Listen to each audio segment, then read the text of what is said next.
सभी को नमस्ते मेरी तरफ से। आज का जो वीडियो है वो है जो AWS जिसको आर्मी स्कूल भी कहते हैं उस उन्होंने नोटिफिकेशन निकाला है कि वो लोग पेपर लेने जा रहे हैं, ठीक है। तो उसके बारे में ये सारा वीडियो रहेगा। सबसे पहले ये लोग पेपर लेते हैं, मैं तुम्हें बता दूं, PRT, TCT, PCT, मतलब तीनों ही लेवल का पेपर लेते हैं लोग। और इसका क्या है, कब फॉर्म निकल रहे हैं ये सुन लो। इसका शुरू होएगा फॉर्म 9 सितंबर को, ठीक है ना। सिस्टम फिक्स रहता है, इन्होंने अगर बोल दिया ना ये चीज ये हम अब करेंगे तो करेंगे ये। इन्होंने ये भी बता दिया एडमिट कार्ड कब आएंगे और पेपर कब लेंगे, और ये करेंगे उसी दिन करते हैं। इसको ऐसे मत सोचना कि ढील दे देंगे। तो फॉर्म होंगे 9 सितंबर को शुरू, बंद होंगे 25 अक्टूबर को। ओके। और उसके बाद इन्होंने कहा है एडमिट कार्ड हम निकाल लेंगे तुम्हारे 12 नवंबर को आ जाएंगे, इन्होंने लिखा है तो। और कितने पेपर होएगा 23 से 24 नवंबर के बीच में, ठीक है। 23 और 24 को होएगा, दो शिफ्ट में कराएंगे ये पेपर। और पेपर का जो मोड है वो ऑनलाइन रहता है टोटली। जैसे सीटेट बीच में से नहीं कर दिया था इन्होंने, ऑनलाइन लेते थे, फिर लोग बठिंडा या हिसार इस तरफ जाते थे जहाँ पे भी कंप्यूटर थे बहुत सारे, ठीक है। तो सेम टू सेम इसके लिए है, अगर आप सिरसा के आसपास रहते हो तो आपका हिसार या बठिंडा भर सकते हो। और एक चीज, फॉर्म पहले ही भर देना ताकि ना तुम्हें ज्यादा दूर ना दे दे सेंटर, क्योंकि नेड़े आएगा तो तुम्हारा साथ भी बन जाएगा और नेड़े तुम अकेले भी जा सकते हो, ठीक है। तो अब क्वालिफिकेशन क्या है इसकी, तो क्वालिफिकेशन देख लो, स्क्रीन पे भी आ रही है, मैं बोल भी रही हूँ। जो JBT है जिसको PRT भी कहते हैं, इसके लिए आप JBT करे हुए होने चाहिए या B.Ed करे हुए होने चाहिए। और TCT के लिए आपके पास B.Ed हो, और PCT के लिए B.Ed प्लस MA, मतलब जैसे बाकी स्टेट में है वैसे ही इसके अंदर भी है। एंड ये हो गया क्वालिफिकेशन। इसके बाद है क्वेश्चन की, क्या अदर स्टेट वाले अप्लाई कर सकते हैं, तो आंसर है यस, कर सकते हो। ऑल इंडिया पेपर होता है ये। मान लो मैं हरियाणा से हूँ और मेरे को आर्मी वाला पेपर मेरा पास हो गया और मेरे को जाना है राजस्थान में, मतलब रहने जाना है या कैसे भी मेरे को जॉब राजस्थान में करनी है, तो मैं अप्लाई कर सकती हूँ जब भी आर्मी स्कूल में निकलेगी। और इसके बाद है फॉर्म कैसे भरोगे तुम, फॉर्म ऑनलाइन ही भरना है, ठीक है, ऑनलाइन।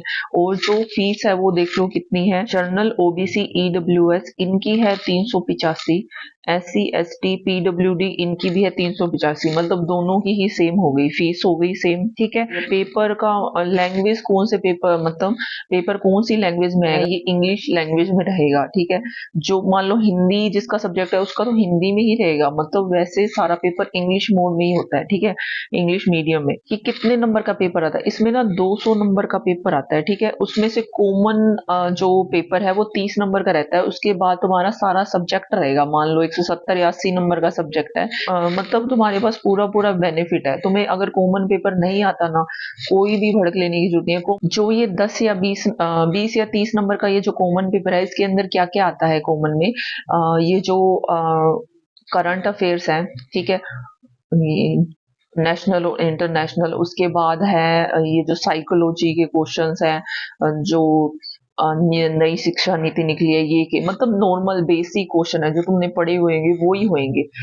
और जो बाकी पीछे 170 या 80 नंबर रह जाएंगे, 180, तो उसमें क्या आएगा, टोटल ये तुम्हारा सब्जेक्ट रहेगा।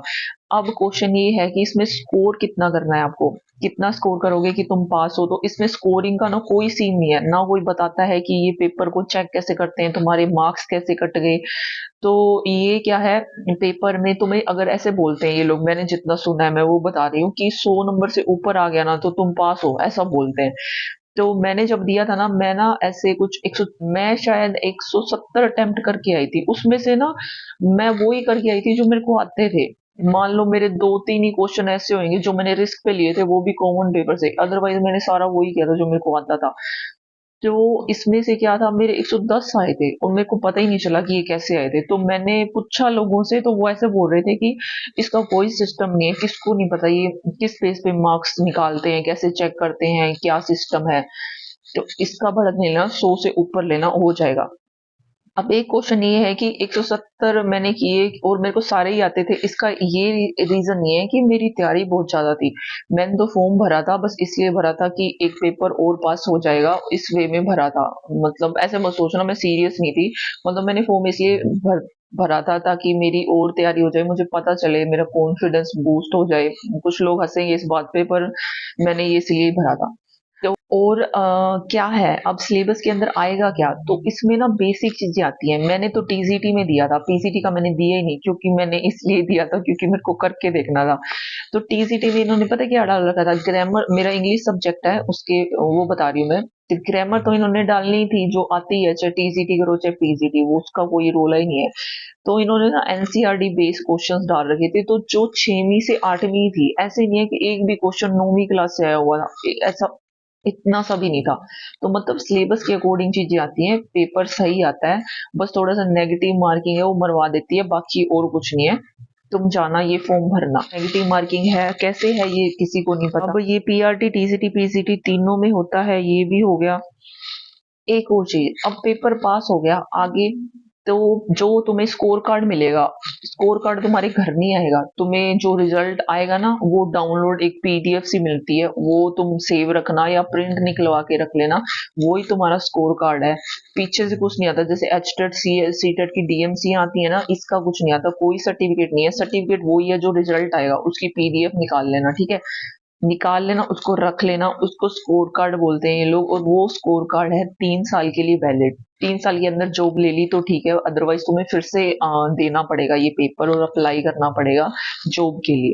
कुछ लोग ऐसे बोलते हैं कि ये पेपर है इसका कोई फायदा नहीं है, नहीं भरना चाहिए, ये लोग तो आर्मी वालों को ही लेते हैं, तुम्हें लेंगे ही नहीं, फलाना दिखाना।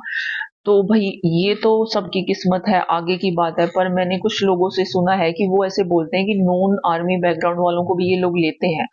तो किसी भी बात को मत सुनो, तुम पेपर दो, अच्छे से दो। देखो ज्यादा फीस भी नहीं है इस पेपर की, तुम जाओगे तुम्हें पता चलेगा पेपर को अटेम्प्ट कैसे करना है। जैसे अब एचटेट आने वाला है, कोई डीएसएसबी वाले पेपर देगा, मतलब आगे पेपर आने, तुम्हारी एक हिसाब से प्रैक्टिस हो जाएगी। थोड़ा सा पेपर पास हुआ तो तुम्हारा ही जो कॉन्फिडेंस है वो बूस्ट होगा। तो ऐसे मत सोचना कि एक और कागज इकट्ठा करना है, ये ऐसी नेगेटिव सोच मत रखो।